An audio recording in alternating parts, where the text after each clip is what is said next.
né? Essa situação que a gente grava hoje em dia, né? Eu gravei do meu celular, eu ainda não tenho o meu home studio, tem que investir nisso agora, né? Porque sem isso, mesmo quando a pandemia passar, os concertos presenciais voltarem, vai continuar existindo isso, né? Muito forte essa vida de internet, né? Essas lives, apresentações, áudio, vídeo, concertos, né? Então, e eu também procurei não repetir, procurei também tocar assim, praticamente a primeira vez, que é como se fosse realmente um recital ao vivo, né? Só montei daí as falas, então procurando reproduzir isso, porque eu acho que também e não é em nenhum momento uma crítica, essa maneira que a gente tem hoje em dia, né, de atuar por vídeos e essas coisas, às vezes pode gerar uma certa artificialidade, coisa que a gente não pode perder do ao vivo, nunca, né? Então, a ideia desse CD um pouco é isso também, além do exterior e o interior se manifestar, é uma coisa assim, absolutamente, é tudo ao vivo, não só o tocado ao vivo, como o sentimento ao vivo, a invenção ao vivo, né? Então, que a vida seja muito ao vivo sempre, né? E eu queria agradecer também a presença de todo mundo que assistiu e que está aqui ainda nesse bate-papo, né? E... Então é isso, se alguém quiser me perguntar, falar alguma coisa, eu estou aqui à disposição. Fiquem à vontade, gente, levantar a mãozinha, escrever no chat, abrir o vídeo.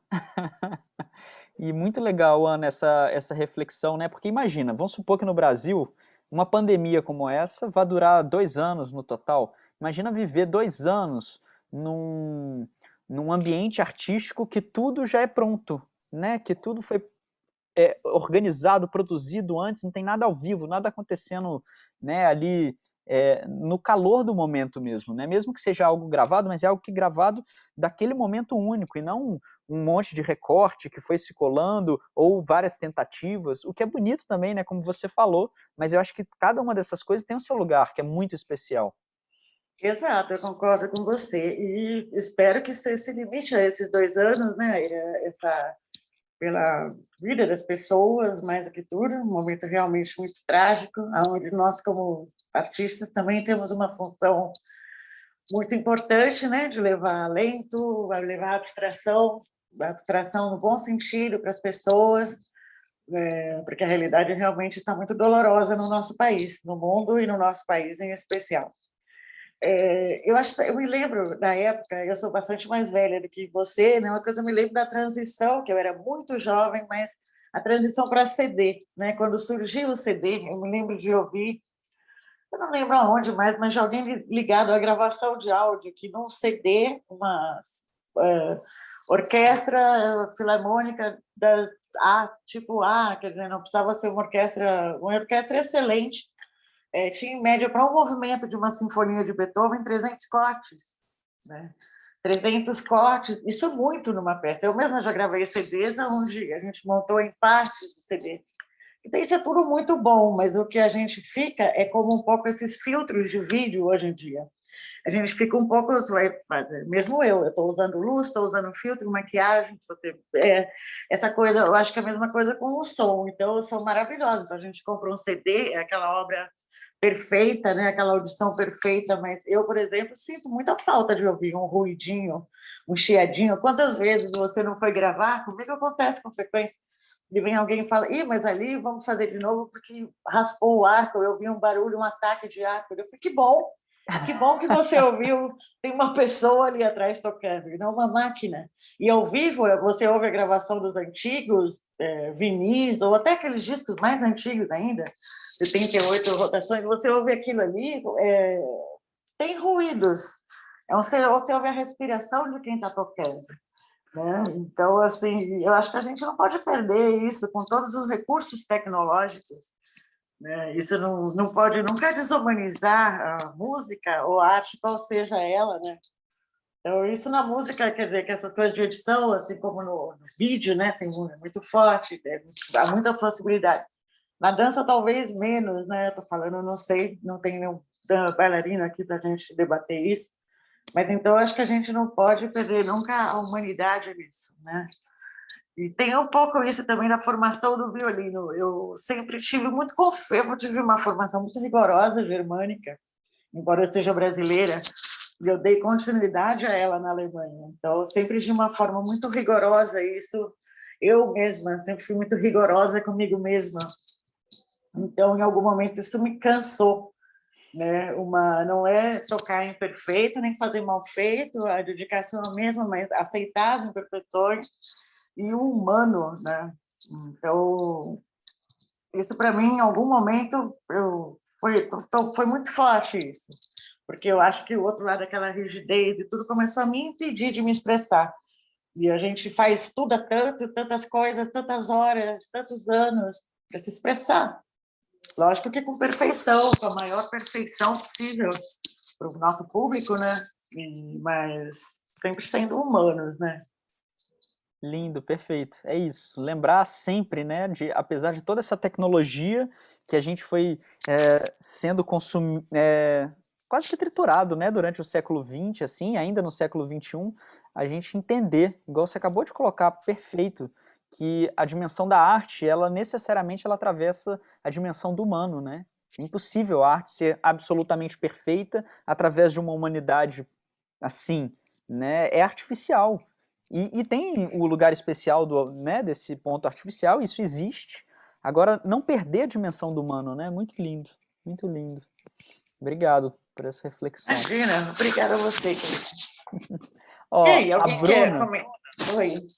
A Bruna postou aqui no chat uma pergunta. Oi, Ana, como despertou seu interesse pelo violino e seu início com o instrumento? Então, Bruna, boa noite, Bruna. Obrigada pela pergunta, por estar aqui. O meu interesse pelo violino foi despertado muito cedo, né? Eu tive a sorte de... meu pai é um amante da música. Hoje em dia ele até é luthier. Mas meu pai sempre amou música de concerto, basicamente. E ele próprio, quando jovem, estudou 2 anos de violino, não se tornou violinista, mas sempre gostou muito. E eu, provavelmente, desde o útero de minha mãe, ouvia música de concerto, porque na minha casa era até engraçado, que era meu pai, sempre chegava do trabalho, ele colocava o som a toda a sinfonia, e basicamente violino, né? Era um instrumento, a paixão dele. E eu me lembro muito cedo acho que eu estava indo para a escolinha, alguma coisa assim, e ele ouvindo sempre muito alto, uma música, eu ouvi um instrumento, eu me lembro do impacto que aquilo causou em mim. E eu perguntei o que era, ele falou que era um violino, contou, e eu fiquei apaixonada, né? E daí perguntei se podia tocar. Na realidade, eu fui estimulada, ele me mostrou aquilo, vinha mostrando, mas eu que pedi para tocar. E ele também tinha, pouco tempo depois, organizou um violininho, uma professora, então comecei a ter aulas. Depois, mais tarde, que eu soube que era o conceito de Brahms para violino. Aquele início, que aquilo, mas uma criancinha, aquilo podia chorar, né? Tomar um susto, eu fiquei muito impactada. E sempre foi muito assim, né? Eu sempre fui muito ligada ao repertório romântico para violino também, até, não que eu não seja mais, mas é de outra forma hoje em dia, até basicamente o início dos meus estudos na Alemanha, assim, esses concertos, isso realmente era uma paixão muito, não que não seja, mas mudou um pouco a minha relação com isso, né? E concerto de Brahms realmente é uma coisa fantástica. Foi assim. E daí eu comecei a estudar e eu cheguei a parar umas 2 vezes de estudar quando começava a ficar muito rigoroso, quando não tinha uma peça que eu gostava muito. Eu me lembro que tinha uns estudiozinhos em algum momento que eu não gostava de jeito nenhum. Eu cheguei a parar umas 2 vezes de tocar violino, uma aos 8 e outra aos 12 anos de idade. Mas depois eu retomei, né? E pronto, eu sempre me segui em frente. Lindo, linda história. Eu acho que tem isso, é importante, né, quando a gente vê também essa coisa do ambiente em casa, que a pessoa escute música, né? Não precisa ter o conceito de Brahms para violino, mas eu não tenho criança em casa, não tive filhos, mas as crianças com quem eu tenho contato, eu sempre busco mostrar música, né? Eu acho que é quase impossível uma criança não se encantar por música, seja ela qual for, né? Então, O ambiente faz toda a diferença, com certeza. Muito bom. Gente, podem perguntar, levantem a mãozinha, abram o microfone. obrigada a você, Bruna. Muito obrigada a você. Você é violinista, Bruna? Eu não estou vendo a Bruna, ela não está aparecendo para mim. Se for pro lado, talvez, ela aparece aqui, mas é porque ela tá com o vídeo fechado. Se ela abrir, ela vai aparecer com certeza. Então, deixa eu ver sua carinha, Bruna. Você é violinista?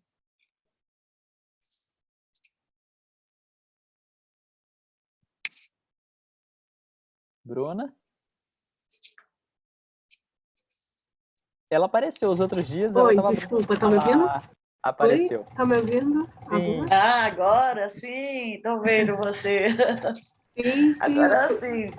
sim, eu sou violinista, sou estudante aqui, minha estante atrás de mim. Ah, estou vendo. E você estuda onde? No momento, eu faço faculdade de História da Arte e consigo puxar minhas matérias na música também.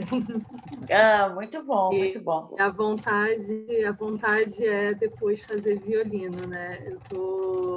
Eu tô estudando o concerto de Mozart, número 3. Ah, muito legal, muito legal. Parabéns, então. Obrigada, viu? Muito obrigada pela resposta. Marcelo aqui, Ana, perguntou, como foram seus estudos na Alemanha? Ah, então, eu sempre quis estudar na Alemanha, né? E quando foi, tem muita coisa que eu me pergunto hoje, Marcelo, como foi também, porque na época eu fui para a Alemanha em 87, fevereiro de 87. Eu fico me perguntando muitas vezes como que eu fui, como que eu fiz, porque não havia internet nessa época. Não havia nada disso. Então, eu me lembro, eu quis ir aos 16 anos, eu me lembro de fazer contato com o CAD, que era desculpe, o DAD, que era um instituto de intercâmbio, e eu tinha 16 anos. Eles me sugeriram eu esperar mais 2 anos, que eu era muito jovem.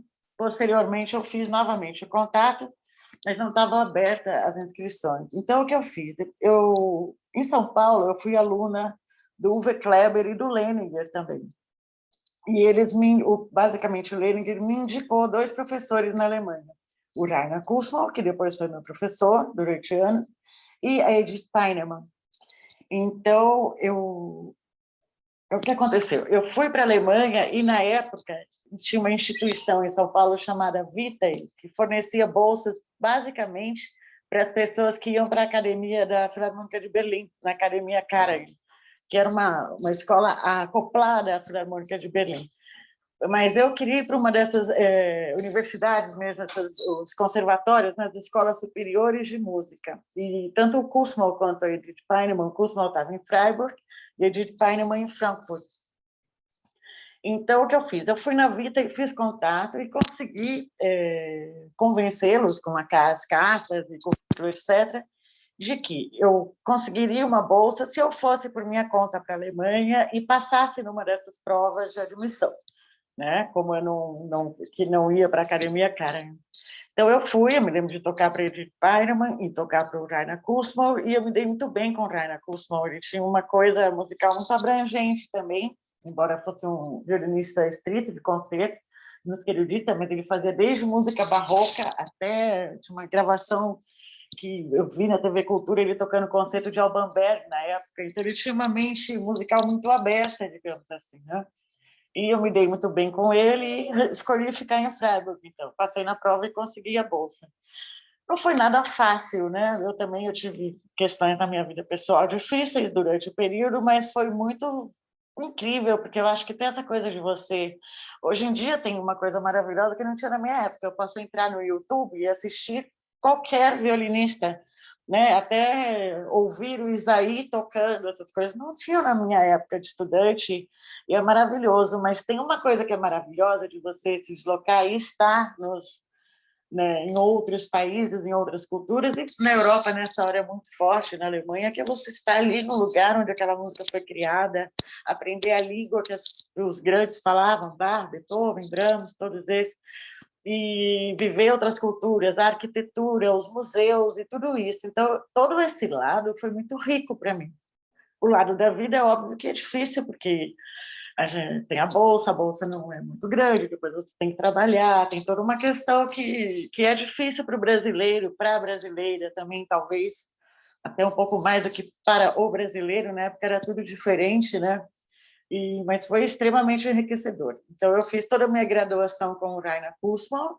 Depois eu comecei uma pós-graduação numa outra escola superior, que era perto de Freiburg, dava para eu morar lá, com o Federico Agostini, que na época ele era professor na Holanda também, depois ele é sobrinho do Franco Bulli, foi Spala do Musik um tempo, um grande violinista também, bem diferente do Rainer Kussmaul, era uma outra visão.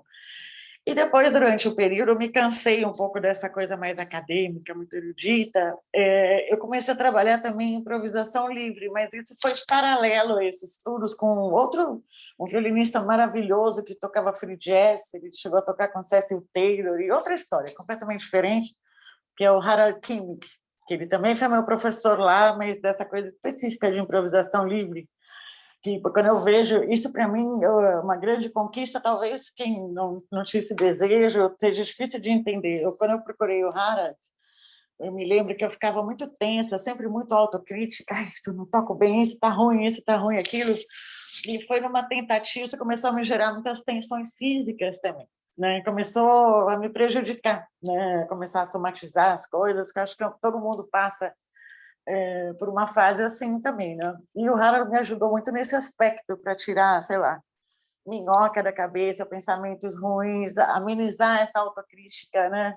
Então, por exemplo, a primeira vez que eu fui lá, eu me lembro, ele toca para mim. Eu comecei a tocar uma partida de bar, um negócio que fui ficando cada vez mais tensa. E ele, Ana, não, toca uma nota. Atua, qual nota? Escolhe, mano. Assim, então, me levou para outros lugares, né? Então, fez um contraponto bom com toda aquela formação rigorosa, né? E fora isso, eu participei de masterclass, Joseph Silverstein, pude assistir masterclass deles, masterclass da Kim Kashkassia, pude fazer aula de música de câmara com grandes músicos também, então realmente foi muito rico poder ir para lá. Eu acabei ficando lá 9 anos, dos quais 5, 6 estudando, e o resto eu fiquei lá trabalhando. Eu tinha muita dúvida se eu voltaria ou não para o Brasil, mas a saudade acabou falando mais forte, né? Mas eu, com meus alunos, hoje é tudo diferente nesse momento de pandemia também, mais diferente ainda. Eu sempre recomendo que saiam, né, para Estados Unidos, Europa. Eu sempre sugiro muito Europa, porque também essas escolas são gratuitas, né? E muito por isso, por ser o berço dessa cultura toda, né? Então é isso, eu acho importante, nem que seja uma breve temporada, o que for, poder viajar e conhecer outros países, né? Excelente, Ana. Obrigado por compartilhar esse momento. E, guerreiríssima. Ainda mais naquela época, indo brasileira, mulher para a Europa, né, sozinha com bolsa. Nossa, durante 9 anos. É muito tempo, é uma vida. Tem muita história. Ai, ai. Ó, o Eduardo levantou a mãozinha. Ana, quando você pegou o fone do microfone e foi falando, ele foi fazendo um ruidinho no fone. Sabe o que é? É porque eu estou aqui fazendo assim nele enquanto eu falo. Não vou mexer. Vai lá, Eduardo. Boa noite. É um prazer, viu, ter participado. Parabéns para a Irã, parabéns para a Ana, belíssimo concerto. E para mim foi uma satisfação passar no Instagram e de repente aparecer Semana do Violino Solo, coisa raríssima nesse país e que eu sou fascinado. Eu pesquiso tudo que tem, né, desde que o violino foi criado e é violino solo. E de repente aparece uma semana só de violino solo, para mim foi fantástico, assim, algo que a gente não vê, né? Então a minha pergunta vai exatamente para isso, para a Ana, e eu vi o concerto do Ayran, foi muito legal, e o que eu percebo, e para mim foi muita dificuldade, é você sair do acompanhamento e transformar o violino em um instrumento total, né? E eu queria saber exatamente da Ana aqui, né, que é a nossa solista hoje, como é que é a preparação de só tocar violino, de transformar o violino, se há alguma preparação, o que é possível, isso de tocar uma sonata ou partita de Bach, ou tocar uma improvisação, como fazer o violino e como pensar o violino no instrumento como piano, por exemplo, né? A gente sempre vê o violino acompanhado, mas o violino só, né, pensando no Flauzino Vale ou qualquer outra peça que seja, de transformar esse violino em um instrumento que ele caminha por si só, isso é muito difícil, pela própria imagem do instrumento.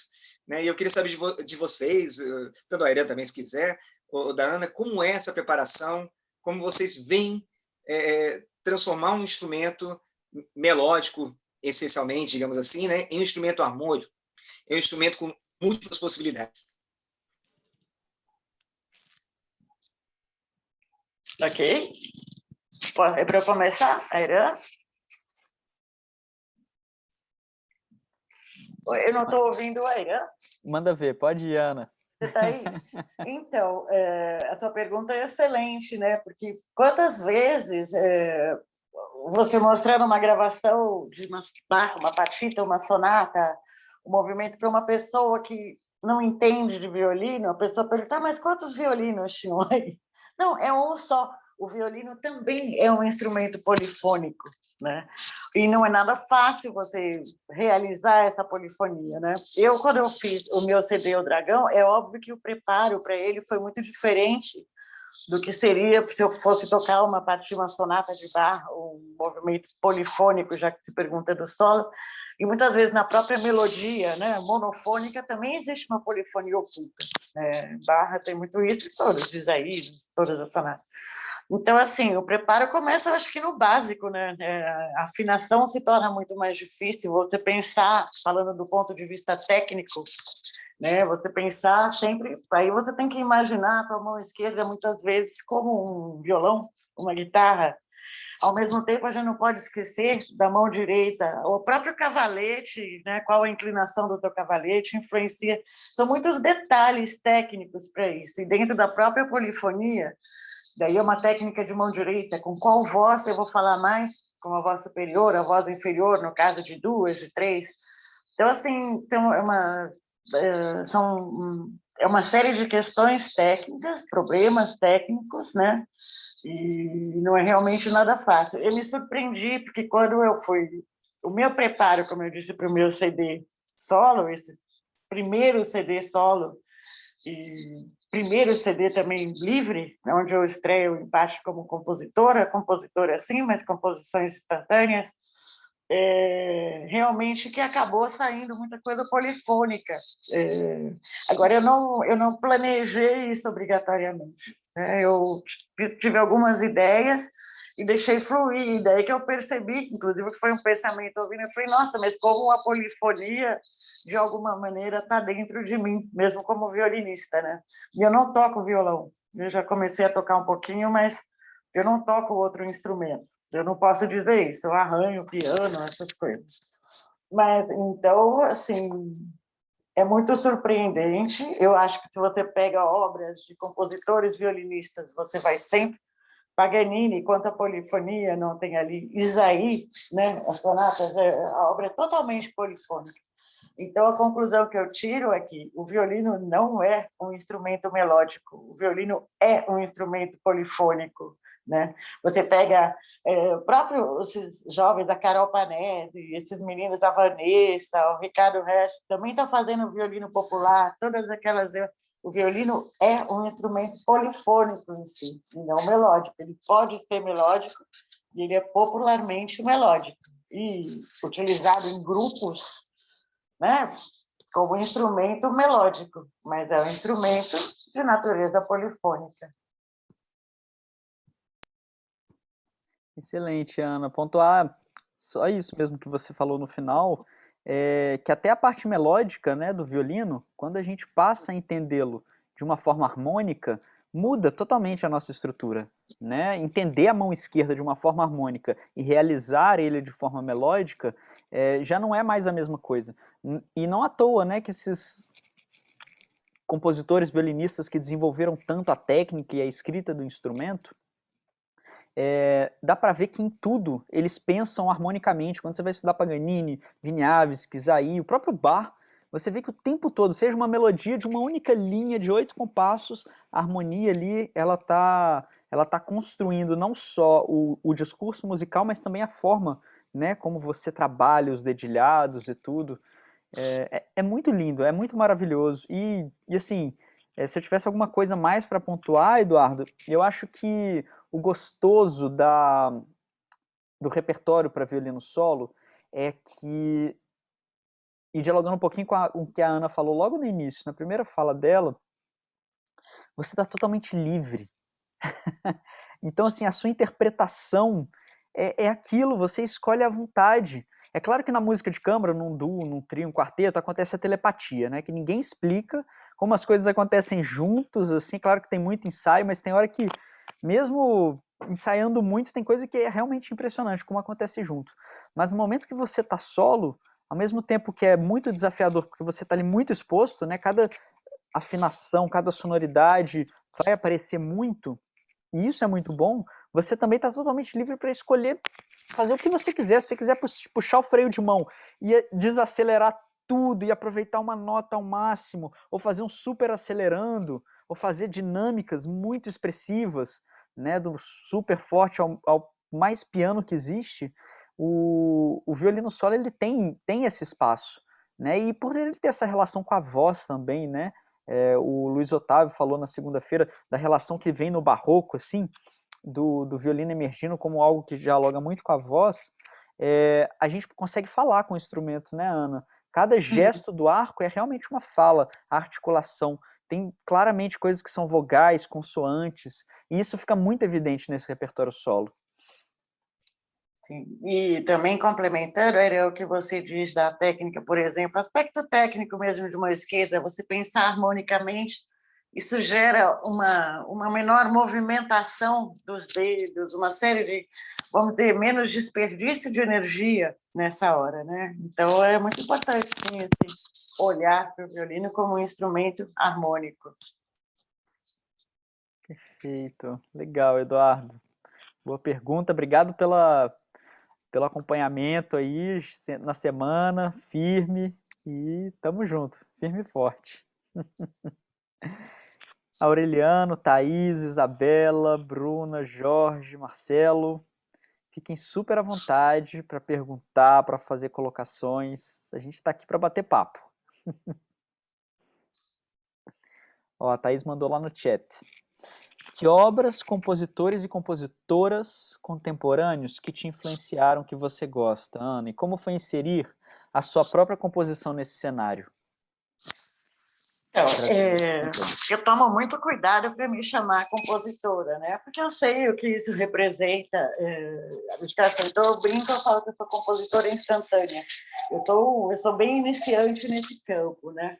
Agora, assim, as minhas influências são muito, muito, muito ecléticas, eu diria, né? Uma coisa que eu posso dizer que sempre foi quase religioso, hoje em dia, talvez menos pela rotina, a vida que tem, Bach, né? Bach, eu acho que sempre.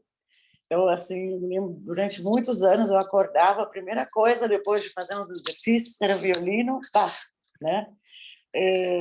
Isaí é outra referência, Bela Bartók é outra referência.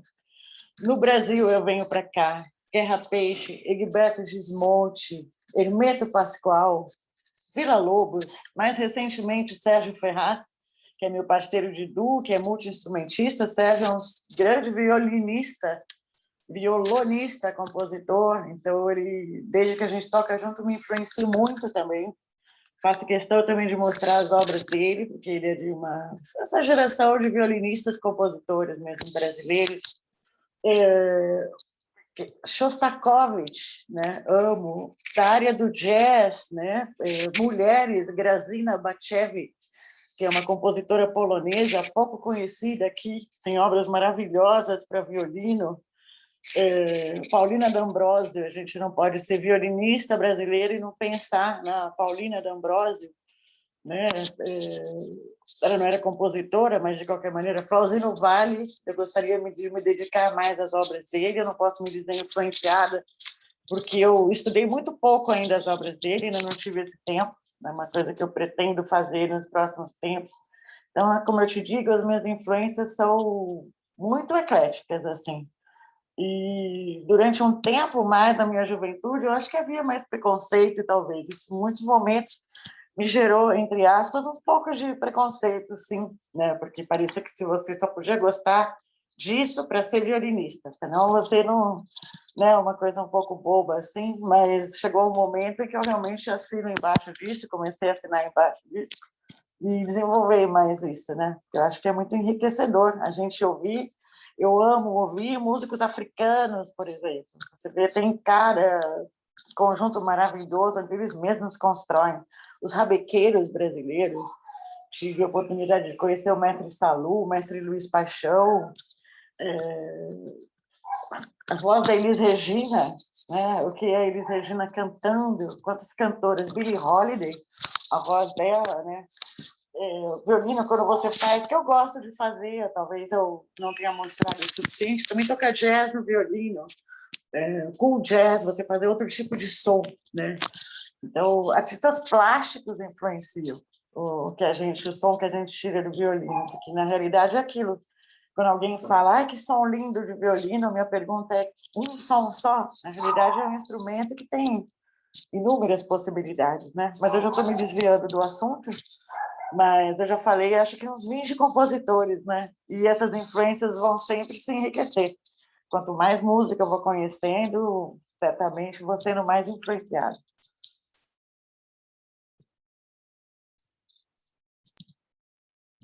Excelente, Ana. O Marcelo mandou mais uma pergunta aqui. A Thaís Obrigada a agradeceu. você, querida.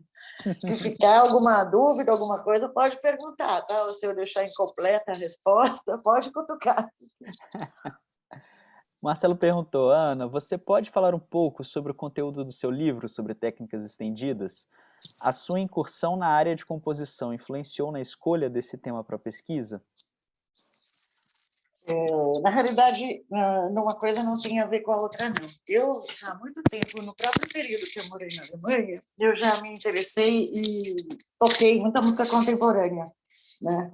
Lá tinha, na universidade que eu estudei, tinha um grupo muito forte, que era do Instituto für Neue Musik, que era dirigido pelo Klaus Huber e o André Richard, que hoje em dia é da Rádio Südwestfunk. Então, eu já me inseri nesse meio muito cedo, porque eu sempre gostei muito de música contemporânea. Quando eu voltei para o Brasil, menos no Brasil toca-se menos esse repertório, hoje em dia muito mais, né? E já há mais de 10 anos eu faço parte do trio Puelli, que é um trio de mulheres de São Paulo, aonde a gente se dedica a esse repertório contemporâneo. A gente tem até obras que foram dedicadas a nós e a nós mesmas e tudo mais. O tema do meu livro é, num nível básico, eu gosto de enfatizar isso, são técnicas estendidas para violino, mas dentro de um nível básico. Por que eu resolvi fazer isso? Na realidade, foi meu mestrado, eu fiz um mestrado profissional na Unirio, então eu procurei algo, como vocês devem saber, esse mestrado profissional, ele é todo embasado na tua experiência, né? E a minha experiência foi de ter sempre muita dificuldade também para executar esse repertório, ou ver discrepâncias no sentido de diferença de notação, às vezes a mesma sonoridade, a mesma técnica, um compositor escreve de tal maneira ou de outra, e às vezes é a mesma coisa, ou às vezes... Então, assim, para decifrar, digamos assim, muitas vezes, aprender como tocar. Então, eu mesma tive muita dificuldade, eu tive que buscar, e não há referências. As referências são muito escassas no nível internacional, não só no Brasil. Quando você vai ver a bibliografia, realmente há pouca coisa sobre o tema, é uma coisa que a gente aprende fazendo mesmo. Os compositores muitas vezes explicam, mas às vezes, quando não são violinistas, tem uma maneira de explicar que a gente tem que traduzir também. Então, o que acontece? Como eu observo que esse repertório é pouco tocado, quantos compositores não escrevem música que nunca é tocada, né? Então, eu já há muito tempo acho que é quase como um dever meu como intérprete colocar esse repertório vivo da vida, esse repertório, ainda mais como brasileira no Brasil, né? A gente faz isso com o trio Puelli, mas eu já fazia isso antes e continuo fazendo. Nem todo o repertório desses, a gente gravou com o Trio Puelli, o último CD foi a integral do Radamés Inhata. O Radamés Inhata é um compositor que não usa técnica estendida, pelo menos nesse repertório de trio, basicamente não. Outra coisa que foi, eu quis também, de alguma maneira, aquela coisa, quem tem medo de música contemporânea, vamos entender que não é nada de outro mundo, que, na realidade, como no próprio livro já diz, o que acontece não é que, se você vai ler Geminiani, tratado técnico dele, você vai encontrar coisas lá de Ponticello, você vai ver peças de, sei lá, Monteverdi, dessa época, você vai ver que já começaram a usar pizzicato, batoque, coisas assim, né? E não é nada de outro mundo, mas o que acontece muito na música contemporânea é como isso troca rápido, como você rapidamente troca de um pizzicato básico para um Ponticello na mesma arcada, postando l'arco, e o quanto, às vezes, a notação, como eu disse, um segue isso, outro segue aquilo. Então, minha tentativa foi de criar, até que o livro, eu deixei separadinho, é um livro sucinto, básico ainda, eu pretendo continuar esse trabalho, porque é um trabalho infinito. Eu me limitei às músicas de câmara e música para violino solo. Eu sei que também, basicamente, músicas que eu toquei, ainda falta um repertório gigante, não deu tempo de eu tocar todo esse repertório, eu já estou pensando numa edição aumentada do livro, então eu abordo a notação musical, né? Eu procuro fazer uma tabela, e as coisas básicas eu tento explicar, né, o que é, desde pontos de contato, as maneiras de tocar silent finger, ou com pouca pressão, que é o meio harmônico, uma maneira de organizar um pouco o material com o qual eu me deparei durante a minha vida de intérprete de música contemporânea, esse lado, né, de intérprete, organizar, para facilitar para violinistas e instrumentistas de cordas, ter um material um pouco organizado, e também para jovens compositores, né, conhecerem um pouco mais, nem todos conhecem o violino, nem todos estão aprendendo também, terem, de alguma maneira, verem o que compositores mais experientes já fizeram, o que é possível, sempre dentro ainda de um nível básico. Né? Eu resolvi lançar durante a pandemia, estava com esse trabalho já há muito tempo, então, quando veio a pandemia, o CD, que eu gravei pouco antes da pandemia, eu resolvi fazer todo um pacote, digamos assim, mas, na realidade, você vai ver o CD, isso não foi pensado, você vai ver que no CD tem hora que eu uso, sim, coisas de música contemporânea, não todas as faixas, mas inconscientemente um trabalho tem a ver com o outro, mas não foi pensado ainda, não foi 100%. O que eu penso ainda fazer sobre o livro é torná-lo interativo, coisa que eu não consegui, porque manda um trabalho que eu ainda não tive o tempo e o capital necessário para fazer, é que os exemplos sejam clicáveis. Isso eu ainda vou realizar também. E expandir, porque depois que eu fiz o livro, eu recebi mais obras de compositores que ficaram sabendo do livro. Eu não sabia que você estava fazendo, inclui isso, eu tenho esse concerto. Então, é um material que eu ainda tenho que organizar para incluir aqui. Então, é um pouco isso, é para tornar mais acessível e estimular as pessoas a tocarem a música contemporânea, a música que é feita hoje. Foi uma tentativa minha de auxiliar nesse campo onde não há praticamente referências, né? Excelente iniciativa, Ana, muito necessário, sim, porque acaba que é isso, né? Em geral, os alunos, eles vão estudando o repertório tradicional e aí se formam, já entram em orquestras e tudo, segue a vida, acaba vendo aquilo, né? Quando chega no século XX, não vê. E aí quando eles vão se tornar professores, eles não vão ensinar aquilo que eles não vivenciaram, né? Em nenhum nível. E tem uma coisa que eu acho legal também, que essa coisa fica parecendo, que essas coisas de música contemporânea, quantas vezes você não ouve, um efeito, é um efeito. Vamos lá, não é um efeito, é uma técnica. É uma técnica que gera um efeito, não é um efeito sonoro, mas é uma técnica, não é qualquer coisa, não é aleatório. Às vezes pode ser aleatório, mas nem sempre é. Né? Então, tem um belo, um subponticello, né? Não é para tocar de qualquer jeito, às vezes ele não quer estar chiado, pode ser um subponticello limpo, né? Eu estou falando entre aspas assim, né? Então, a questão é essa, não é sempre um efeito. E o quanto o conhecimento dessas técnicas pode ajudar também no repertório tradicional. Né? Eu acho que a gente não pode... eu faço música popular, só isso. Eu não improviso.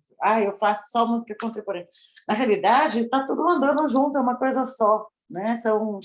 São estilos, caminhos e tudo. E a gente, como intérprete, como instrumentista, eu acho que a gente tem que saber lidar com todas essas linguagens, de alguma maneira. Né? Não precisa, porque eu só como música contemporânea você não é capaz de tocar bar, não tem nada a ver uma coisa com a outra. Né? Eu acho que é realmente uma expansão, a gente buscar e você vai ver que você vai achar alguma relação da técnica estendida, vai ficar melhor, talvez assim, para o acorde. Você vai até refletir, foi uma coisa que aconteceu comigo para escrever esse livro, eu acabei lendo coisas teóricas da técnica do violino tradicional que eu nunca tinha lido, né? Que eu sabia instintivamente, eu aprendi na prática, mas não tinha lido sobre isso. É muito interessante você ver, daí que você vê o quanto isso não surgiu, não foi minha invenção, é uma invenção que vem surgir, é uma expansão. É por isso, inclusive, fica técnica expandida ou estendida, o próprio termo, né? É uma expansão da interpretação através da técnica estendida. Eu enxergo isso assim, né? Então, eu acho que a gente tem que realmente ver que é uma coisa só, uma coisa não nega a outra. Aprender a tocar sem vibrato nenhum. Às vezes tem obras onde realmente tem um pedal de 5 compassos sem vibrato nenhum, daí aumenta um pouquinho, diminui um pouquinho. Isso é um estudo maravilhoso de som filé, com pontos de contato e tudo mais. Você fazer isso. Eu gravei uma peça do Fernando Ribeiro, algumas peças que estão no livro, eu gravei em CD que eu tive com ele. Em 3Ps, aquele pianíssimo, assim, daí muda de ponto, daí tem meio, um quarto de tom, sem vibrato. É de uma dificuldade para fazer isso, e se ouve tudo, a gente ficou horas. Acabou a gravação dessa peça, eu comecei a chorar que nem uma criança, de tanta delicadeza ali, né? Que é o Show 3, é um trio dele. Fernando Ribeiro é um jovem compositor que mora em Viena há muito tempo. Então, assim, eu acho que a gente não tem que ter preconceito, não. A gente tem que enfiar a cara e conhecer.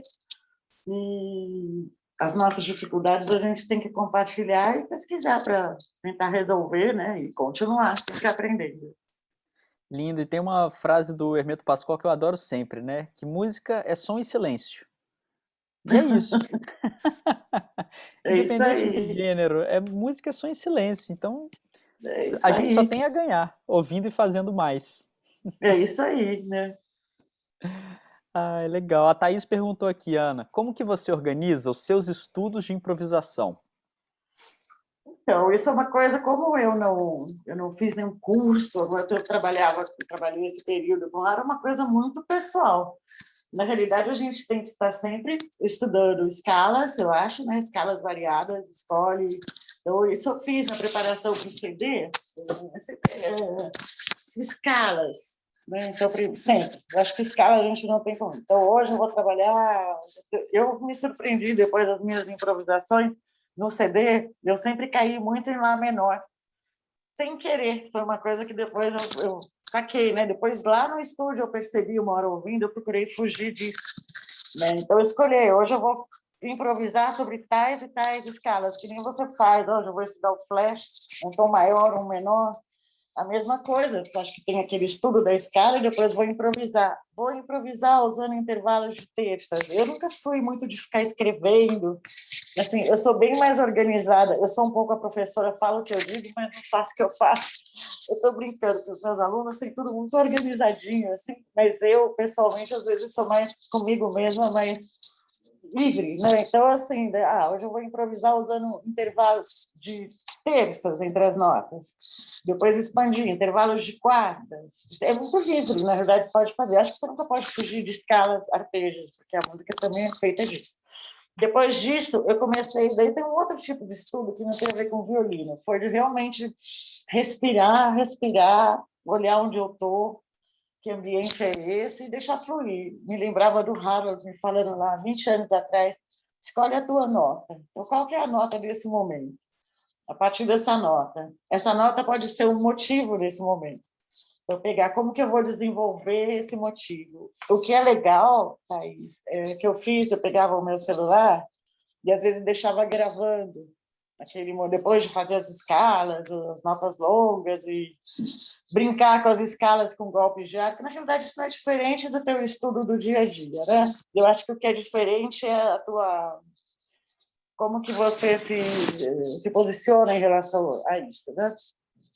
Daí, a partir do momento de gravar e depois ouvir, isso foi bom, aquilo não foi bom, né? Então, assim, daí exercer a crítica também, que a gente não pode nunca deixar de ser crítico, né? Como ser humano, né? Tem que ter autocrítica, assim, uma dose moderada.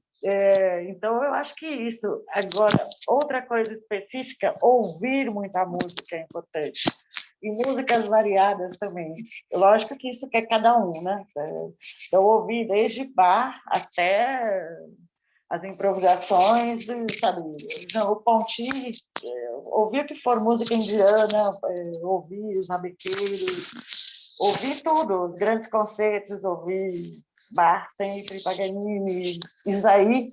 Uma coisa que eu fiz para este CD, muito, uma coisa que eu não fazia há um tempo, eu voltei a estudar Isaí, coisa que eu não fazia há um tempo, né? Que eu acho que é tão violinístico tudo que ele faz ali, né? Então, para mim foi, para este CD, eu voltei a estudar muito a sonata número 2 do Isaí, que é uma sonata que eu apresentei no meu exame final na Alemanha, que é a sonata que eu estudei mais, que eu toquei melhor do Isaí, né? Então, isso. Depois, em algum momento, sei lá, um dia eu estava tentar transformar os meus sentimentos diários daquele momento, sei lá, num dia.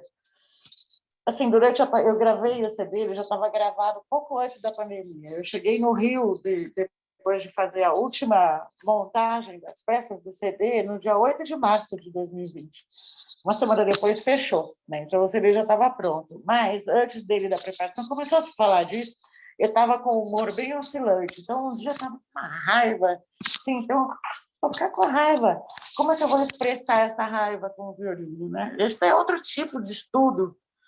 E é muito divertido, porque a gente também aplica o que a gente já sabe, aprende sozinha também, essa coisa, às vezes a gente tem uma aula muito rígida, baseada muito, isso é errado, está sempre errado. Não é uma questão de erro aceito, não, é uma questão de atmosfera, uma questão de outras coisas, do ouvir,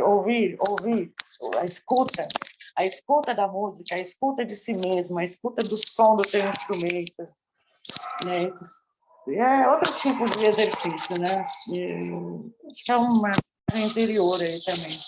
Então, agora, tecnicamente, o que eu posso dizer? Eu sempre comecei fazendo escalas, escolhendo 2, 3 tons para aquele dia e brincando com as escalas. Inicialmente, sempre muito lento, já trabalhando a qualidade de som, depois fazendo os arpejos, depois intervalos de terças entre as notas, é um ótimo exercício, intervalos de quartas entre as notas, de quintas, de sextas, de sétima, né, entre as notas, e brincando com esses intervalos, né, uma nota, 2/8 depois.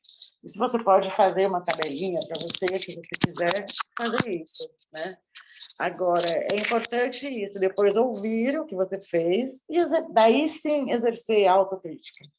Porque uma experiência que eu já tive muito com o meu jeito de ser e com a música improvisada é de estar improvisando e enquanto eu estou improvisando, eu estou me criticando. E isso é uma coisa que trava, daí fica impossível. Daí, se na terceira nota, uma coisa é você estar fazendo isso, que eu já fiz muito, tá, numa peça escrita. Então, eu estou tocando lá o conceito de Mozart, estou tocando, errei aqui, ali eu esbarrei, não estava tão afinado ali. Mas você continua, porque você está... Agora, assim, se você está improvisando e não tem uma... Isso aí, chega uma hora, você para, né? Começa a ficar ridículo, se sentir ridículo, esse tipo de coisa. Você tem que realmente... Esquece tudo isso na hora, realmente buscar outras coisas e depois sim ouvir e daí sim exercer a autocrítica. Isso me serve, aquilo não me serve. Guardar, que pode não servir agora, mas eu tenho um outro dragão dos olhos amarelos, 2, guardado ainda, porque eu fiquei 2 tardes lá improvisando. Fora as peças tem o movimento do Isaí, as peças do Sérgio, e o que era pré-escrito. O que não era pré-escrito, eu tenho um monte de improvisação guardada ainda, que eu não quis usar para esse CD. Né? Então, pode virar ainda um outro. Mas eu acho que isso. E é legal você criar o teu processo criativo. Né? Isso é bem bacana também. Independente, eu não quero aqui pregar nada que a gente não tem que ter aula regular de violino tradicional, sem isso não dá também, é a base de tudo, mas a gente tem que ir além disso, né?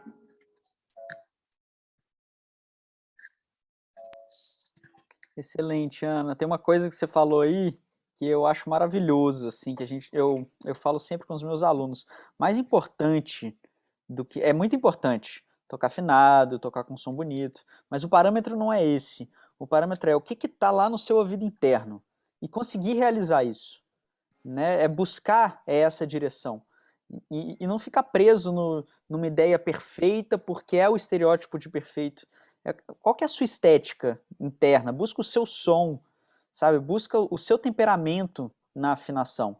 Claro que existem referências, mas a partir dessas referências que estão postas o tempo todo, bombardeadas, a gente não ficar refém delas, né? Mas a gente trabalhar esse autoconhecimento, essa estética própria. E isso acho que entra também, Hereda, em outras coisas, que é você também ler literatura, ler livros, ver obras. Acho que você não fala música não é uma arte isolada do resto do conhecimento humano, né, da estética, da história da arte e tudo mais. Então, acho que ver o que eu gosto de ver, o que eu gosto de ler, qual eu sou, acho que tem tanta coisa que daí inspira, né? Buscar inspirações em outra coisa que não seja só ao som do violino, de eu acho que tudo assim são imagens que a gente usa também, né? Da tua própria experiência, do que você já leu, eu acho que a gente reflete isso. Quantas pessoas não são instrumentistas maravilhosos, mas tocam Bach exatamente como tocam Tchaikovsky, ou tocam Bach exatamente como tocam jazz, ou alguma coisa assim. É uma busca isso, de você realmente buscar. Eu observo em mim mesmo que teve uma evolução. Se eu me vejo tocando música brasileira 10 anos atrás, me vejo tocando hoje música brasileira.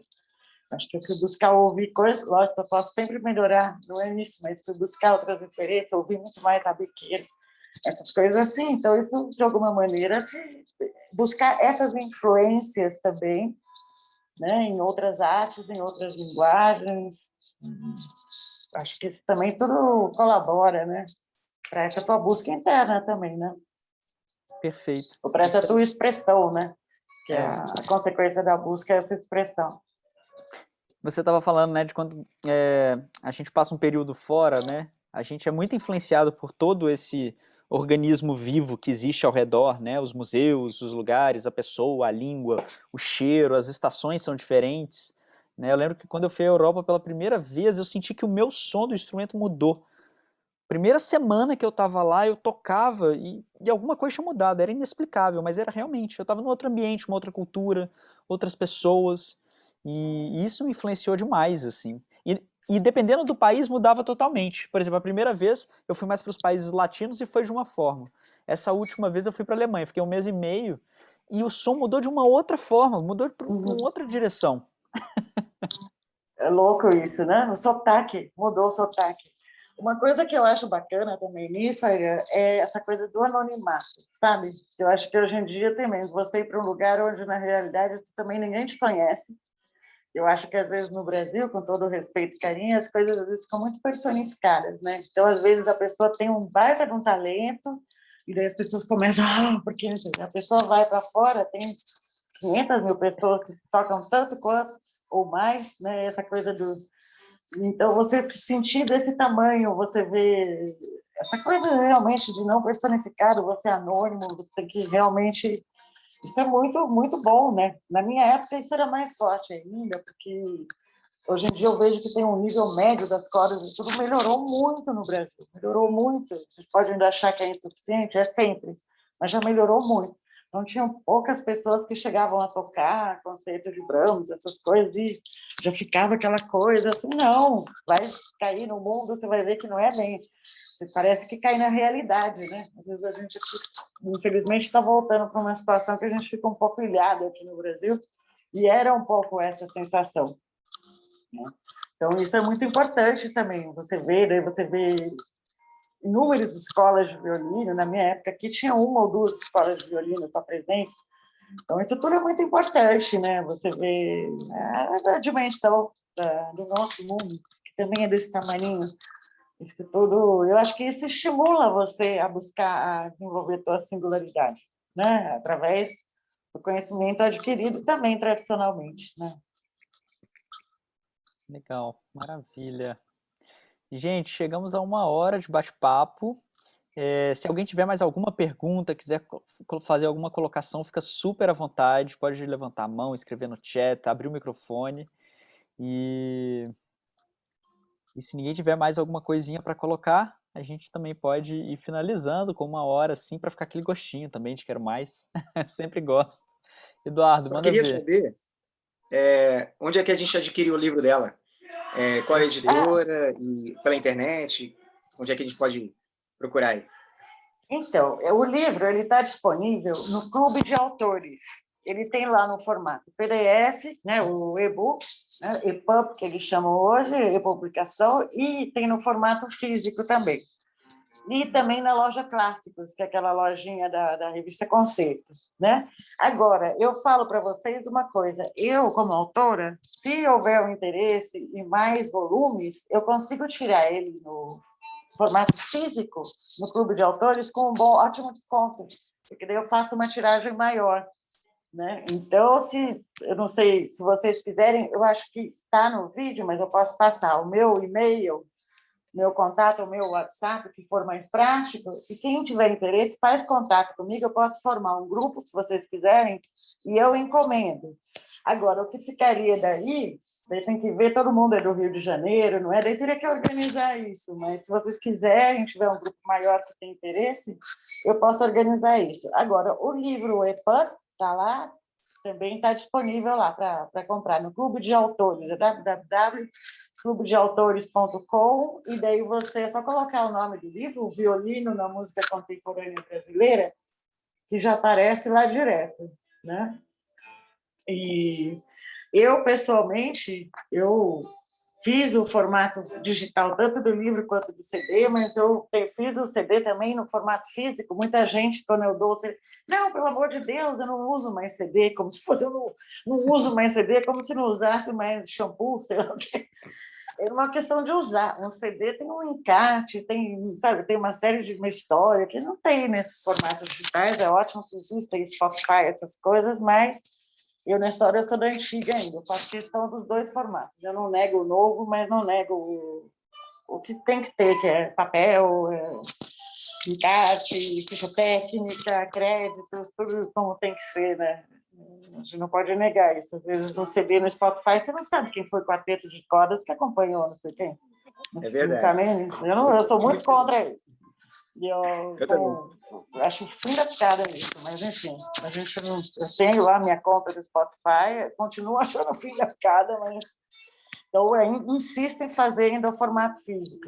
Se você não ouve mais, eu sinto muito, mas tem gente que ouve ainda, e para essas pessoas que eu fiz. Então, mas é isso, se daí você quiser, a gente teria que ver como. Vocês querem anotar meu e-mail? Eu não sei como seria prático de fazer isso, Irã, porque eu Claro, com posso tentar, certeza. se tiver um número Pode ser. maior, eu peço uma tiragem lá, e a gente combina um jeito de eu Uhum. encaminhar os livros daí. Eu tenho alguns ainda aqui em casa, e eu tive a honra de ter o prefácio do professor Paulo Bozizzi também no livro, ele estava na banca da minha defesa, o Paulo escreveu o prefácio do livro, fiquei muito É, honrada também. o e-mail que você mais utiliza é o anadeoliveira3@gmail? Isso, eu Tá. utilizo os dois de maneira igual, mas pode ser esse o Gmail, o 3 é o Gmail e o 4 é o iCloud. Uhum. Eu vou copiar aqui no chat, e aí o pessoal já copia também. Uhum. Eu acho que eu tenho ainda uns 5 aqui comigo, mas por um grupo maior eu mando fazer uma nova tiragem e daí sai com desconto, realmente. Tá aí no chat, gente. Escrevam para Ana E também, se encomenda. quiserem escrever alguma coisa, se eu puder ajudar alguém, ou sei o que for, vocês podem usar meu contato, podem entrar em contato comigo, tá? O CD está disponível no site da Trattori e está disponível também na lojinha Clássicos e o formato digital está disponível. Eu tenho também os CDs aqui e o formato digital está em todas as plataformas aí, YouTube, Spotify, Apple Music, Deezer, todas essas que tem por aí. Excelente. Que delícia, Ana. Muito obrigado de novo pela presença, pela generosidade, por topar, né? No meio dessa pandemia, a gente conseguir fazer assim as atividades culturais. Muito agradecido. É isso. Passar a palavra para você e a gente encerra. E parabéns de novo pelo lindo recital. Tá, queridos, muito obrigada a todos que estão aqui, né? Airã, muito obrigada pela coragem também de ter essa iniciativa, 7 edições já da Semana do Violino, isso não é para qualquer pessoa, perseverança, muito bom, muito obrigada por criar esse espaço e compartilhar com os violinistas, e vida longa ao festival, muita saúde para todos, né? E que em breve todos possamos ser vacinados e voltar à vida nos palcos. Eu nunca gosto de falar vida normal, que eu acho que não existe muito esse normal, nem novo normal, mas poder retomar as atividades presenciais, estar em contato com as pessoas ao vivo. E muito obrigada. Eu só tenho a agradecer a você e a todos que estão aqui me perguntando e participando e me assistindo.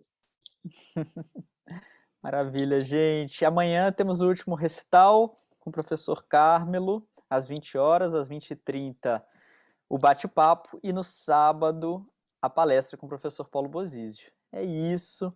Um beijo grande, boa noite, bom descanso. Tchauzinho. Beijo, queridos. Muito obrigada, viu?